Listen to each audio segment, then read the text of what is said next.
Putin se ha vengado.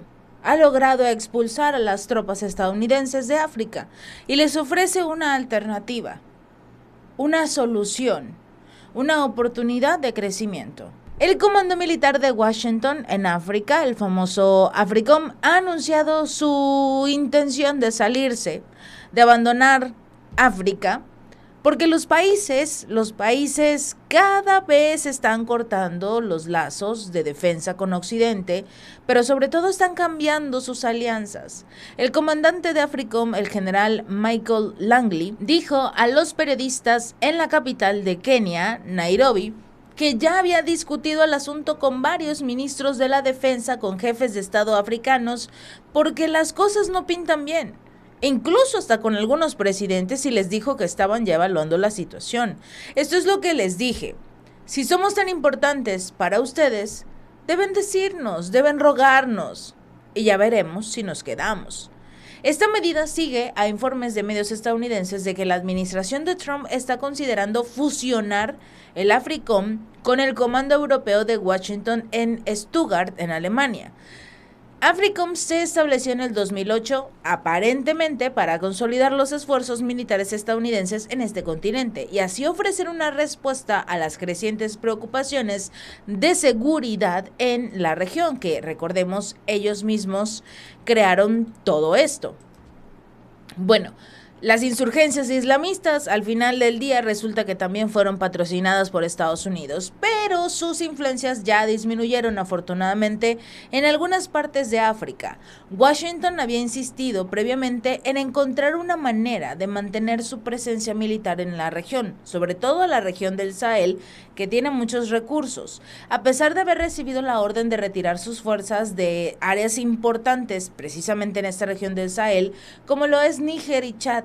En septiembre del año pasado, el Pentágono completó la retirada de activos y aproximadamente 1,000 tropas de una base de $100 millones que le costó a Estados Unidos en Níger, a raíz de esta solicitud del gobierno de este país de África Occidental, cuyos líderes militares citaron el fracaso del contingente para frenar a los militantes yihadistas en el Sahel. Llevas años en África y no has hecho absolutamente nada. Y casualmente estos líderes yihadistas tienen armas de fabricación occidental. Vaya sorpresa.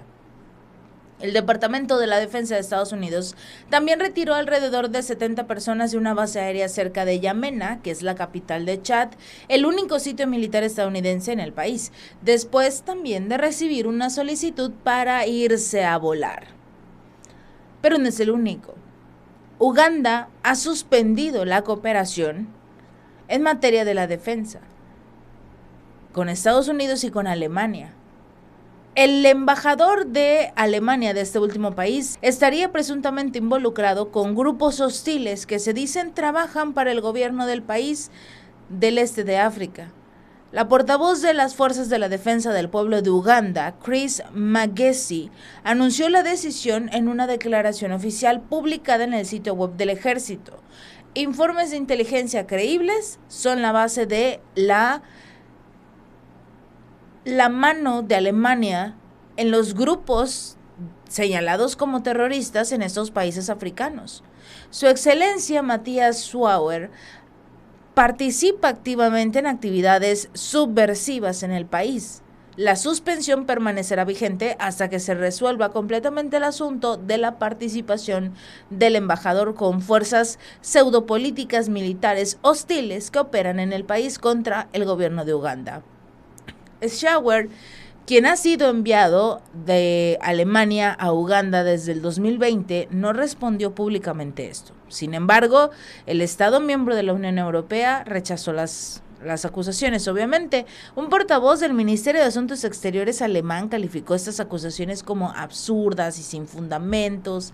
La rechazó con la mayor fuerza. Todos sabemos que Estados Unidos y la Unión Europea siempre meten las manos en los grupos opositores para intentar destruir los gobiernos actuales.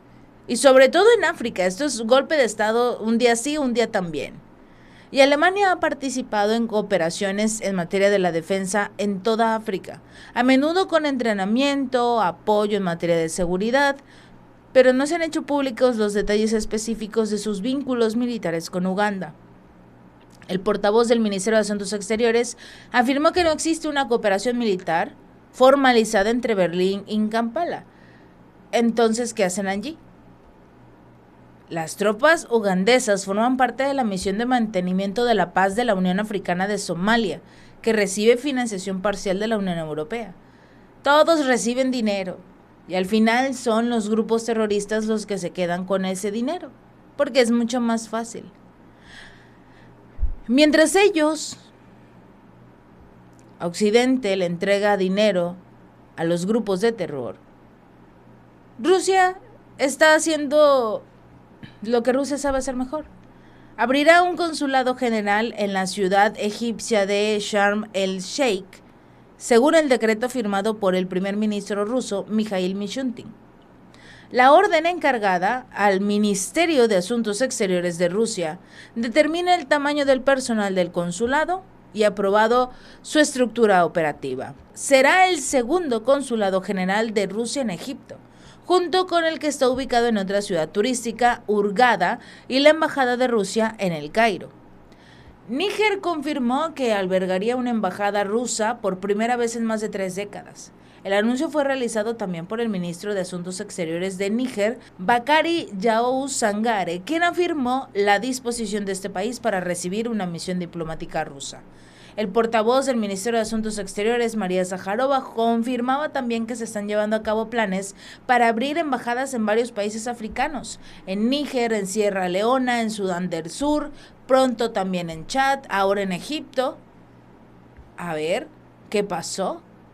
La diferencia es que Rusia llega a hacer negocios, a impulsar el crecimiento, pero sobre todo a fortalecer la soberanía de cada país, que está amenazada por las formas modernas de colonialismo del mismo Occidente. Y Rusia los va a ayudar. Rusia definitivamente los va a proteger. Finalmente, hablaremos de una situación que le está dando la vuelta al mundo y preocupa. Vamos a hablar del arroz. Ustedes dirán, ¿qué? Sí, el arroz. El arroz es un símbolo de Asia, pero también de Japón. Es su historia, el arroz es su cultura, la base de su dieta. Pero resulta que no son buenos momentos para ese alimento. Ese alimento que ha visto cómo ha aumentado de manera muy importante el precio y al mismo tiempo hay una escasez en los supermercados. Esto ha hecho que, entre otras medidas, desde que el gobierno nipón se haya impuesto un límite a la hora de poder comprar arroz, significa que las cosas están mal. Porque ahora solo una bolsa por persona. Y estamos hablando que es el alimento base de la dieta de todos los ciudadanos de Japón. Se han juntado varias circunstancias que han hecho que llegue a esta situación. La primera, las intensas lluvias que conllevaron a una reducción en la producción de arroz y provocaron muy malas cosechas. A esto se le suma una política agrícola errónea, pues se incentivó la reducción de las áreas de cultivo para evitar el desplome de los precios y ahora les está explotando en la cara. Además, están las enormes aranceles a las importaciones que impone Japón para proteger la producción local, que está cerca del 800%, y hace que sea horriblemente complicado aumentar la cantidad del arroz con producción extranjera en momentos de crisis como la que viven ahora. Tampoco ha estado de su lado la inflación y la caída del peso del yen, lo que conlleva a que importar el arroz sea mucho más caro. La llegada de turistas a Japón sigue creciendo y gran parte de los mismos obviamente quieren disfrutar del sushi tradicional, el auténtico, lo que hace que aumente la demanda en los restaurantes y una mayor presión para obtener este producto. Imagínate, ¿cuánto estarías dispuesto a pagar por una bolsa de arroz si tu restaurante es una estrella Michelin o si tu restaurante es uno que encuentras en la calle en cualquier momento? El que tiene la estrella Michelin va a pagar por ese arroz, porque de ese arroz depende su cocina, de ese depende su empresa. Lamentablemente también habrá restaurantes que van a tener que cerrar, porque no hay arroz. Entre las medidas que está tomando el gobierno para frenar este drama nacional está la liberación de 500,000 toneladas de las reservas nacionales para frenar el aumento de los precios, y además se ha impuesto un límite de compra de una bolsa por persona. También se han puesto en marcha medidas para facilitar la importación, aunque algo tarde para solucionar esta crisis. También el fomento de cultivos, ahora resulta que sí. Mejor vamos a apoyar a los agricultores. Qué bueno que el ministro de la Agricultura de Japón renunció, porque el no saber estar a la altura de las circunstancias en un momento de crisis como el que vive Japón con el arroz, obligaba a el ministro de Agricultura, Taku Eto, a renunciar y a pedirle disculpas a todo el país. Tuvo que presentar la dimisión tras la indignación que causaron sus palabras, en las que aseguró que nunca había tenido que comprar arroz, porque lo recibía como regalo de sus partidarios. Ahora nadie le va a regalar nada. Este comentario lo hizo durante un evento del Partido Liberal Democrático y fue una vergüenza total para la población que se está enfrentando a precios récord de la compra del arroz, que es un producto básico en la dieta de Japón, y este señor, este político, como todos los políticos, se aprovechan de los que menos tienen, y sí, de sus votantes. Su marcha deja en claro la insensibilidad política alrededor de un alimento que ha visto cómo en los últimos 2 años su precio aumentó un 55%, porque a ellos se los regalan. Y quienes lo compran son los que están viendo que aumentó un 55%. Ya no le des nada a los políticos, absolutamente nada, porque ellos no te van a dar nada a cambio. Eto admitió ante los medios de comunicación que fue un comentario extremadamente inapropiado en un momento en el que los consumidores luchan contra los precios altos. Intentó aclarar que sí compraba arroz blanco y que solo recibía arroz integral como obsequio, pero el daño ya estaba hecho. El adiós de Eto parece ser solo la primera de las consecuencias de un gran problema estructural de este país, que está ante su peor crisis en décadas, sobre todo por el tema del arroz. Y a pesar de todas las medidas que se han ido tomando en los últimos años, los precios no mejoran, todo lo contrario, y la situación sigue siendo crítica. El resto del mundo podemos estar un poquito más tranquilos, pueden estar tranquilos, ya que esta crisis no va a afectar al extranjero. Sí, pueden sufrir algunas consecuencias aquellos restaurantes japoneses y tiendas gourmet especializadas que traigan las materias primas desde Japón. Ellos son los que van a sufrir el aumento de los precios, pero el resto del arroz será el costo normal. Solo ten en cuenta una cosa. Esto le espera a toda la Unión Europea. Recuerda este video, este 28 de mayo. Europa quiere que exista esta crisis en todo, porque está desapareciendo la agricultura de toda la Unión Europea.